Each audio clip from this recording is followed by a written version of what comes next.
বন্ধুরা, তোমরা কেমন আছো? আশা করি খুব ভালো আছো। আমিও খুব ভালো আছি। আজকের বাজারে গেছিলাম, এই দেখো জ্যান্ত তেলাপিয়া নিয়ে এসছে, একদম বড় বড়। আমি এটা সজনের ডাঁটা দিয়ে আলু দিয়ে করব। কিভাবে করব তোমরা দেখতে থাকো। কড়াতে আমি তেল দিয়ে দিয়েছি। এখন আমি মাছগুলো ভেজে নেব। সব মাছগুলো এইভাবে ভেজে নেব।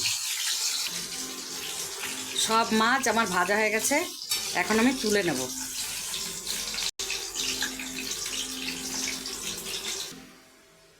আমি মাছ ভাজার তেলের মধ্যেই এই সজনা ডাঁটাগুলো কেটে রেখেছি। এবার ভেজে নেব একটু হালকা, একটু হালকা ভেজে নেব। সজনে ডাঁটাটা ভাজা হয়ে গেছে। এখন আমি তুলে নেব।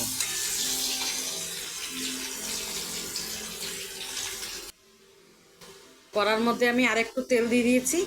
আমি এখানে জিরা, শুকনো লঙ্কা, তেজপাতা দিয়ে দিলাম।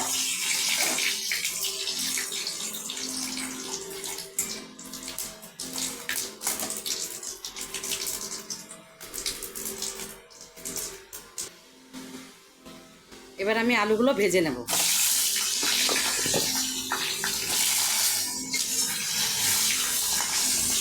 এবার আলুগুলো লাল লাল করে ভেজে নেব।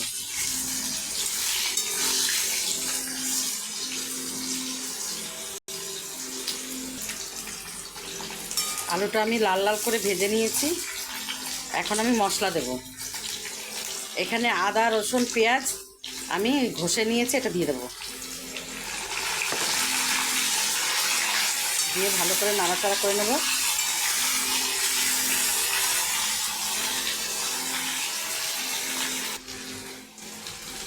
এখানে মশলা দিয়ে ভালো করে কষিয়ে নিয়েছি। এখন আমি এই গুঁড়ো মশলাগুলো দিয়ে দেবো।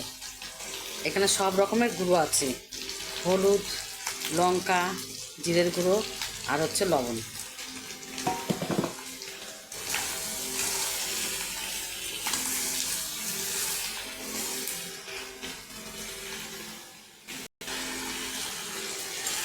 ভালো করে মশলা দিয়ে আলুটা কষানো হয়ে গেছে। এখন আমি সজনের ডাঁটাগুলো দিয়ে দেবো। ভেজে রেখেছিলাম হালকা করে, দিয়ে ভালো করে আবার কষাবো।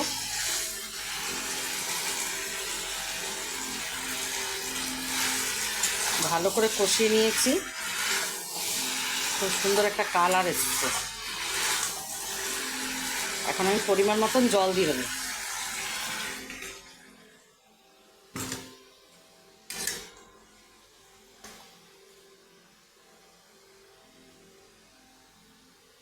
এখন চাপা ঢাকা দিয়ে দেবো। আমার আলু সিদ্ধ হয়ে গেছে, ডাঁটাও সিদ্ধ হয়ে গেছে। এখন আমি মাছ দিয়ে দেবো।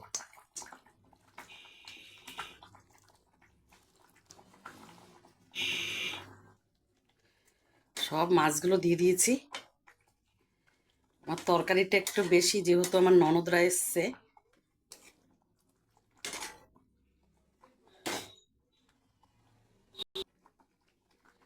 উপরের থেকে টমেটো দিয়ে দেবো আর ধনে পাতা দিয়ে দেবো।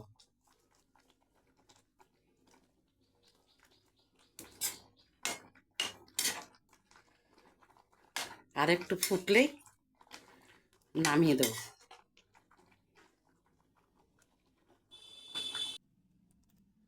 বন্ধুরা, আমার মাছের ঝোল হয়ে গেছে। আমি কিভাবে রান্না করলাম তোমরা তো দেখলে। ভালো লাগলে একটা লাইক, কমেন্ট, শেয়ার করে দিও।